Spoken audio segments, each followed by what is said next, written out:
What is up? What is happening? I hope that you are well. Hope you're rocking and rolling. And I hope that you're able to just kind of be present with, compassionate with whatever's going on for you. Hope you're able to be gentle with yourself. And so it's another day here on the farm. And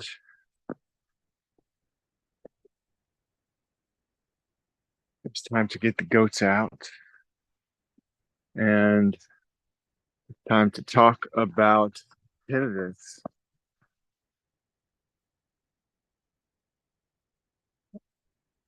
Feeling a lot better this morning,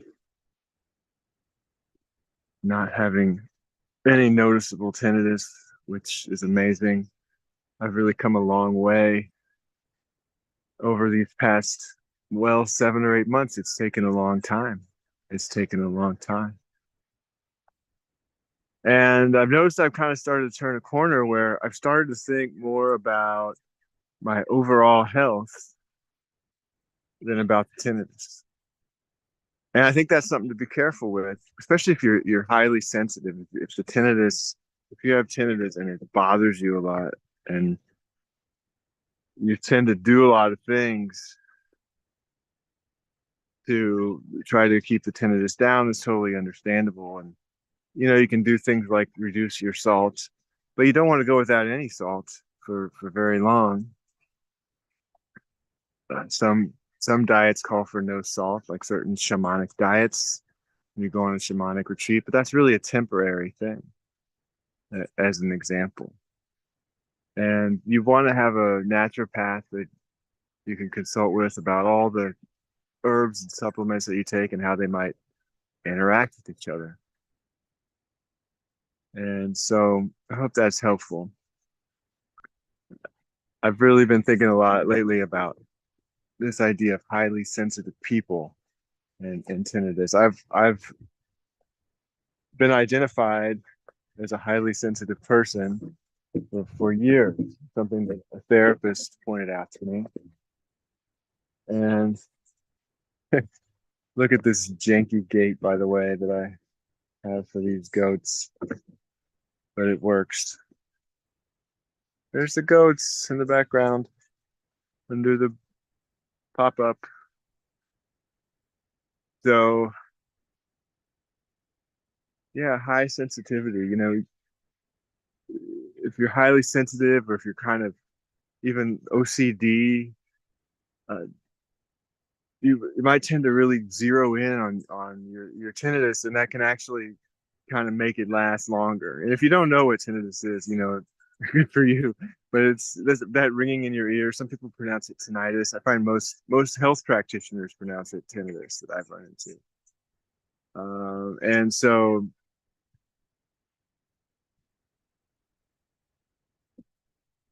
you can tend to kind of zero in on it if you're really sensitive or if you're kind of OCD, and that can kind of really perpetuate it. So as I mentioned, it's good to kind of focus on your overall health. And in fact, I think that's a good way of working with your tinnitus is to focus on your overall health. And you can do things, you can research and find things that support tinnitus, but always factor that into your overall health. And for a lot of people, really working on their overall health will help. Excuse me. Um, for some people, it they'll make improvements to their overall health and they get really strong and healthy, and it may not have helped their tinnitus, but there may be another piece to that puzzle still. So don't give up if you've done that, because I think those are the right steps. Those are the important steps. If you're healthy, if you're relaxed, those are the important steps. You want to be in a healthy, relaxed state. And stress is a big factor in your overall health anyway. And that can be a difficult thing. It is for me to learn to be relaxed during your daily activities during your work and things. But I think one thing that helps is having a morning routine that includes yoga, meditation, in addition to maybe some working out. Which that's what I did this morning. I incorporated those things. Um, didn't get to put it on video because it's dark, and I don't really turn on lights here when it's dark because I'm on solar. So I save my solar power that way. So I mean, I do use lights sometimes, but not enough to make a video. And also, Devin was sleeping in the room, so it takes me a moment to unhitch this gig here.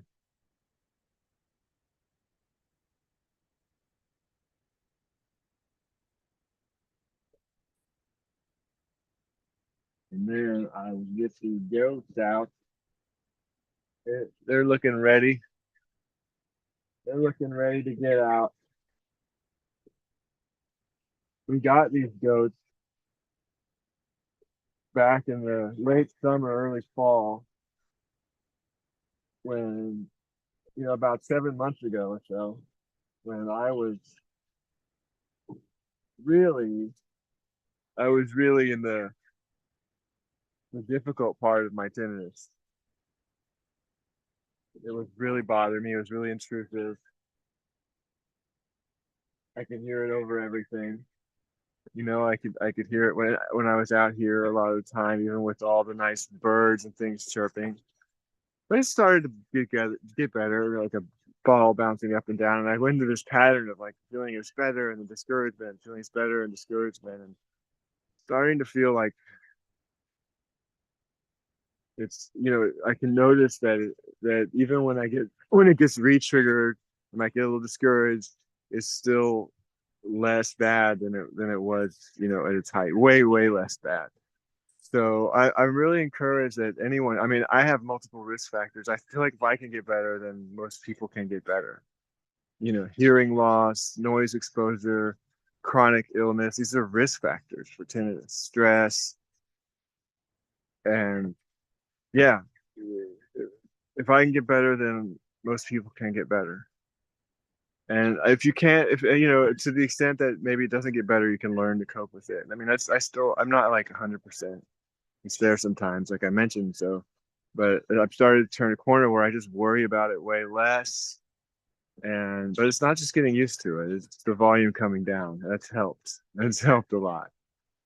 But I did make a decision that I would work on myself, even if it stayed loud, and that I would kind of learn to spiritually and psychologically be okay no matter what. And I think that's an important part of kind of overall health too. So one more clip on this gate.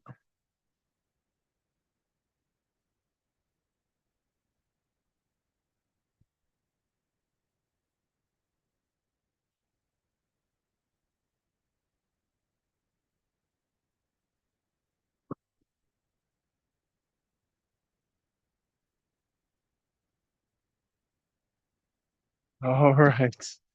I really need a better gate. The reason that I don't is because, well, I'm not really good at building things for one thing. And for another, it's hard to put posts in here in Hawaii. Like wow, listen to those birds. It's lava rock. So um, we've got these temporary poles like holding up this fence, but to put in, these kind, but to put in like real posts for a gate would be difficult. So if you have advice for that, let me know. I'm happy to hear it. But let's get these goats on their leashes and get them out where they can graze. Looking forward to having this whole thing fenced in, and I've mentioned in about every video. And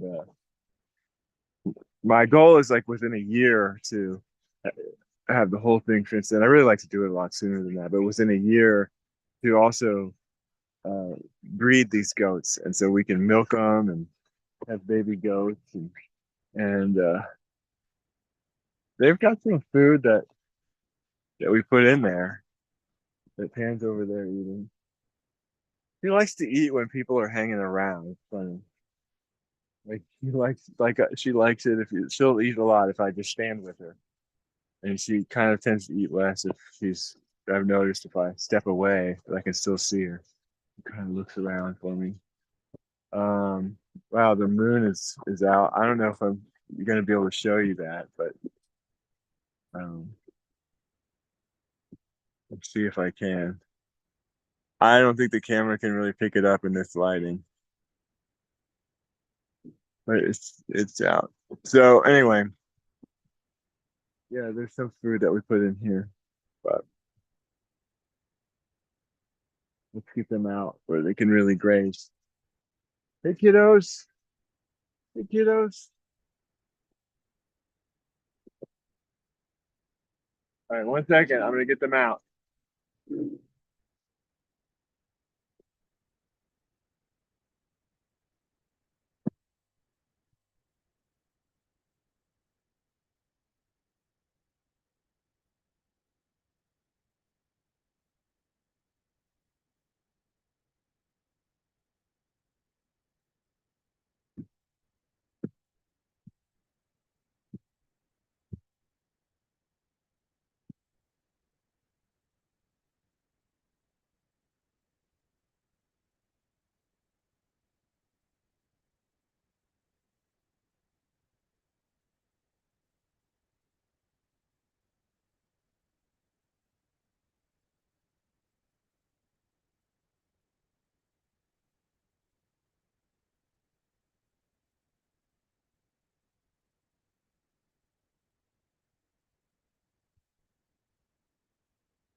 All right.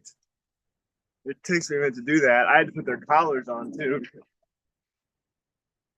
We're keeping the collars off of them so it doesn't like wear on them. A little bit harder than it is if the collars are on when you just hitch it. So what I was saying is before I kind of interrupted myself is that we got these goats when the tinnitus was way worse, and that I mean it's been really helpful to me. It's been very therapeutic having the goats and spending time outside with them, and I'm so grateful for Devin getting getting the goats. She's put a lot of work into it, and come on, kiddo, come on, mouse,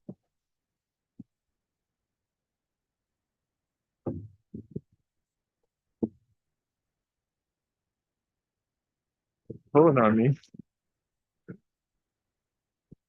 Let's go this way, goats. Let's go this way, kiddos.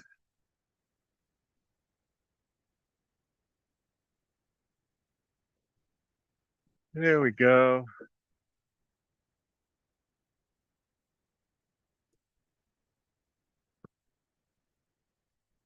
But yeah, it's been so therapeutic. I mean, I think it gets me to spend time outdoors here in our kind of back acre on a little homestead, and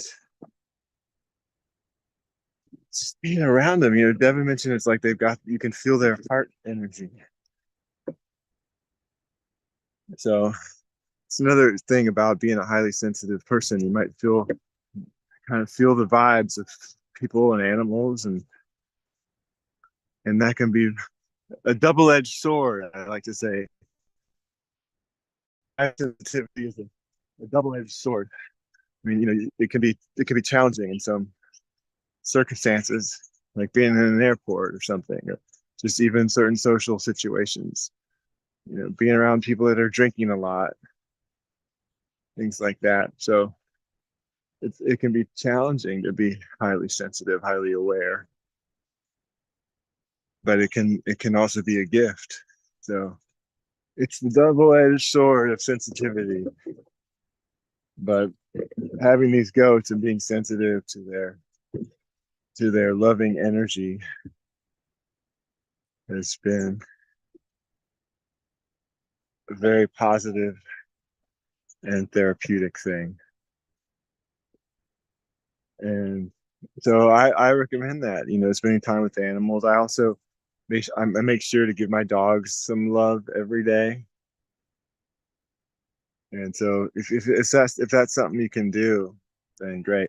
I don't really spend a lot of time physically with my cats because I'm kind of allergic to cats, but I do love having them around, and I've had them a little, but I just like seeing them and having them around, and that they keep rats away from our property. So, and then we have the chickens. The chickens are over there.